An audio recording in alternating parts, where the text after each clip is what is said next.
Les grands esprits discutent des idées, les esprits moyens discutent des événements, les esprits faibles discutent des personnes.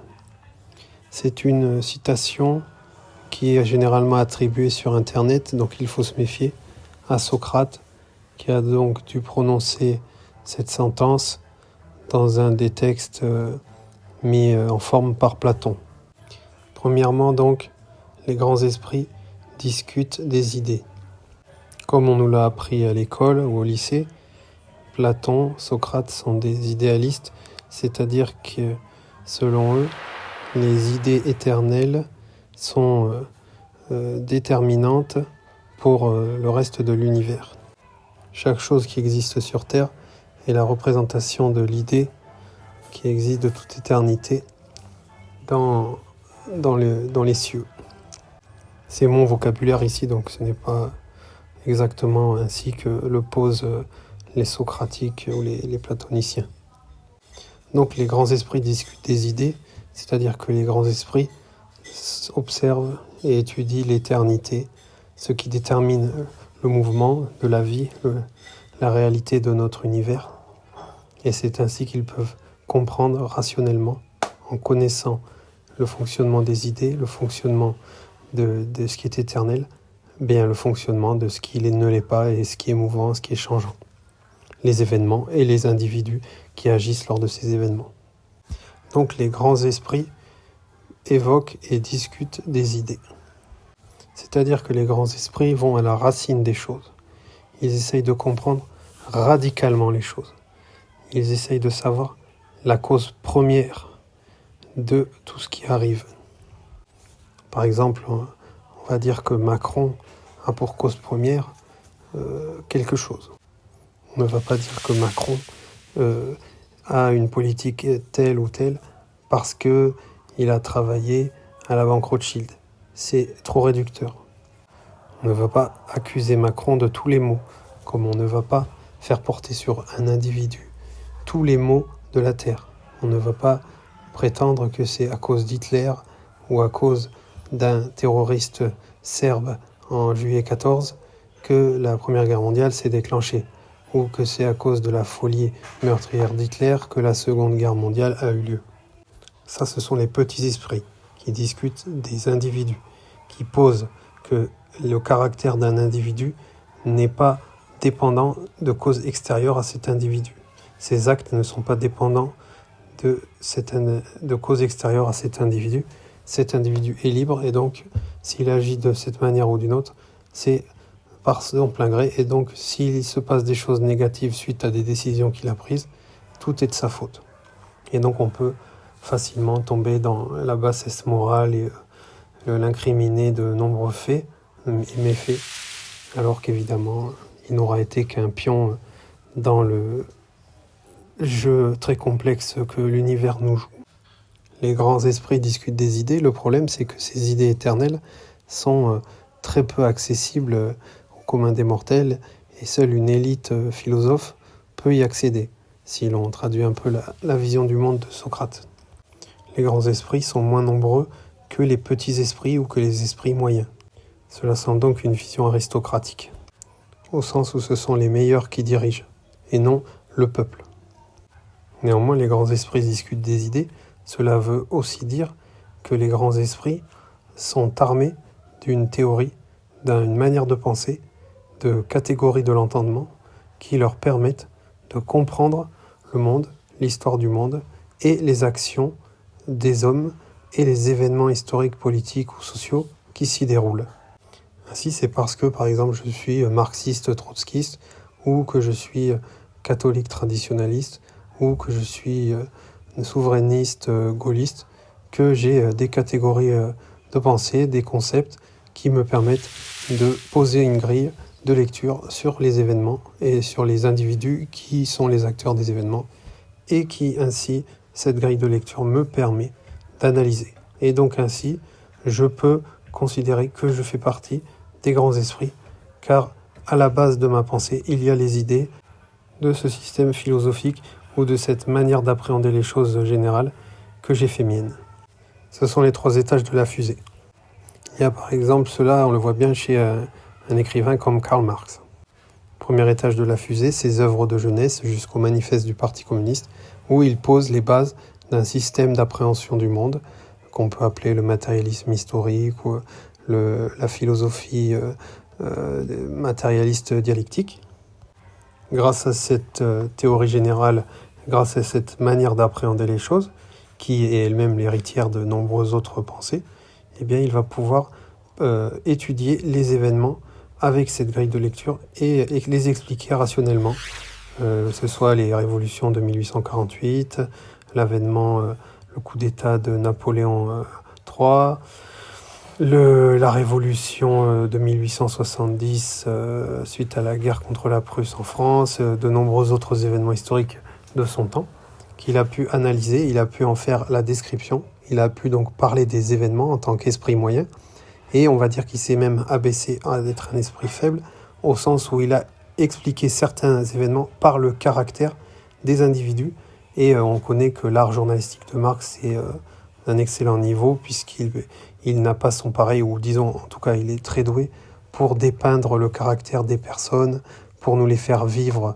en écrit, et ainsi nous faire comprendre pourquoi ils ont fait telle ou telle chose. Mais évidemment, ce n'est pas un journaliste superficiel qui se laisse aller à la moindre idée à la mode, au moindre concept, qui aujourd'hui aime l'écologie, demain aimera l'antilibéralisme et après-demain aimera l'autoritarisme, le péniste. Non, il a posé dans sa jeunesse, par ses études philosophiques, par sa thèse de philosophie et son étude, son implication militante, il a élaboré une manière de penser. Et il a donc élaboré de grandes catégories et à ces niveaux-là. Et donc il fait partie des grands hommes qui discutent des idées.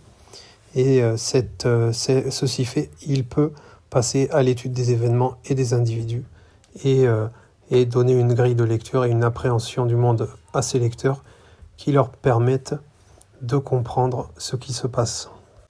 Évidemment, le problème avec Karl Marx ou avec les marxistes en général, c'est qu'ils ne peuvent séduire que ceux qui sont convaincus par leurs a priori, c'est-à-dire par les présupposés de leurs pensées qui sont matérialistes.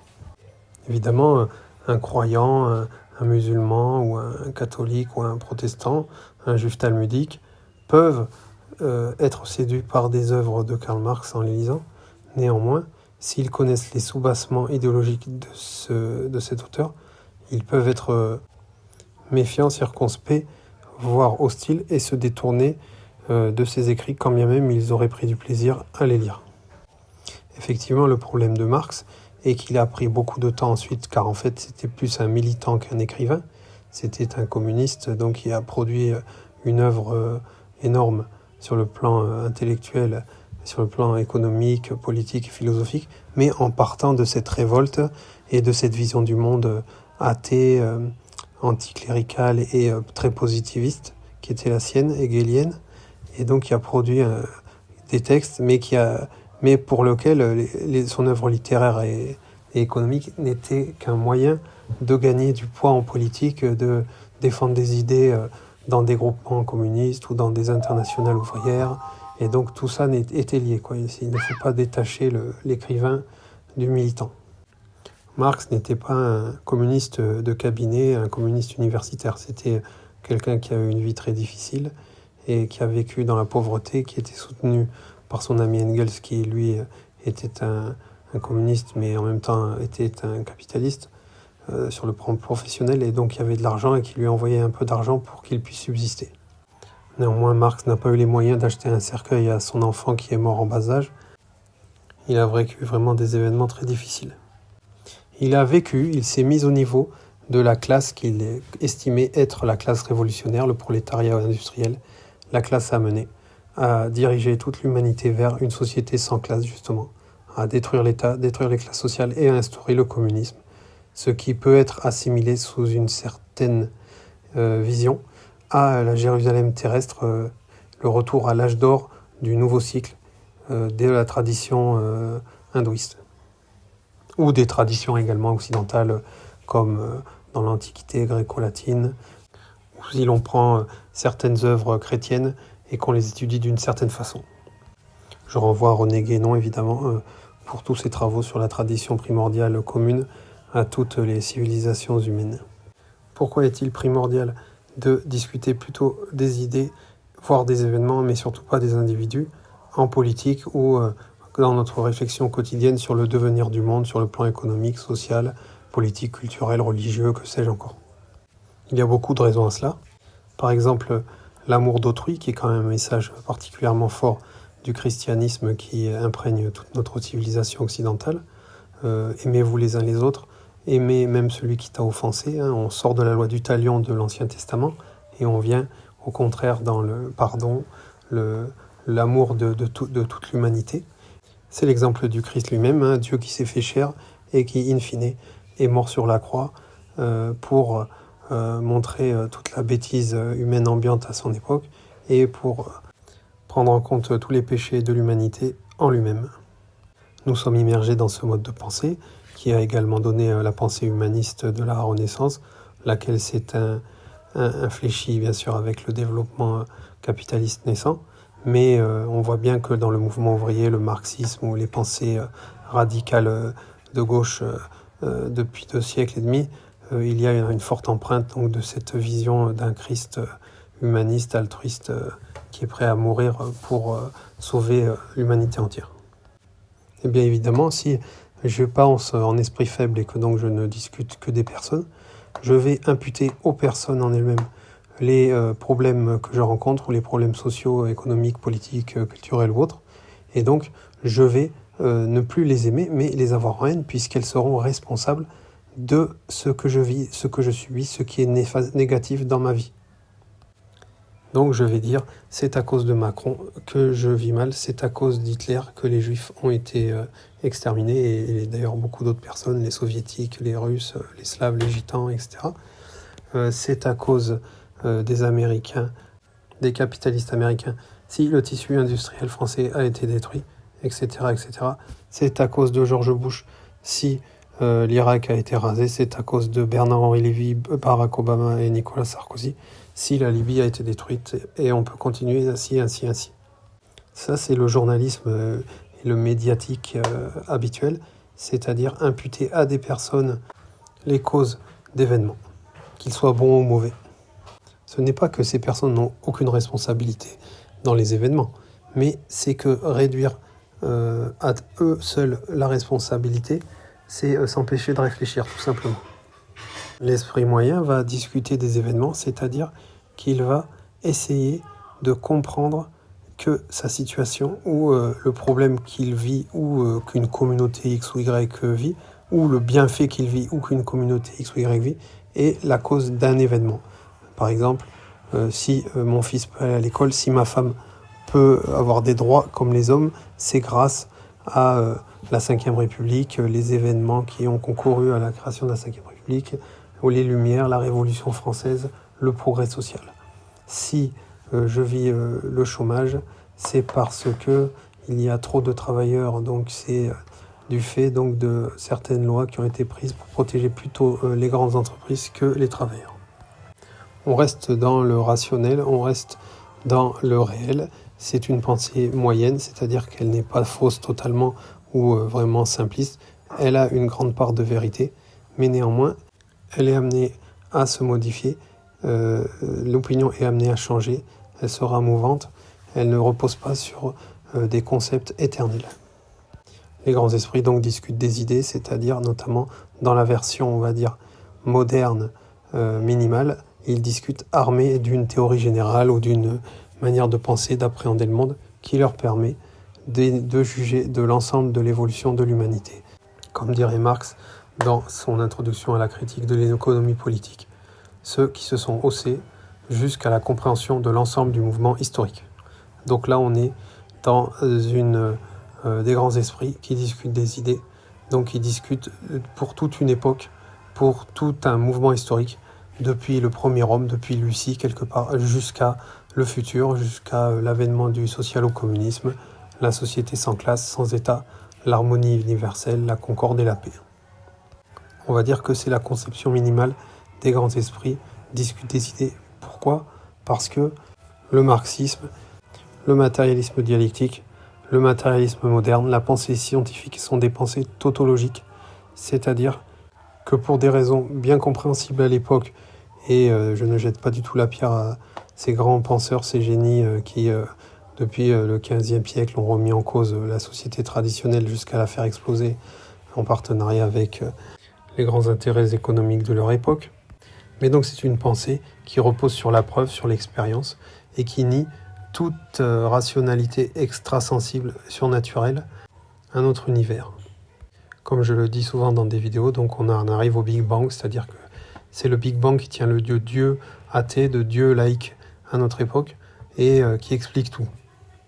Avant le Big Bang, il n'y avait rien, puisque hors de l'expérience, hors de la forme, de l'espace, du temps, de la matière, de la réalité tangible ou même intangible, comme on l'a avec l'étude de l'électricité, de tout ce qui n'est pas visible à l'œil nu mais qui est bel et bien présent.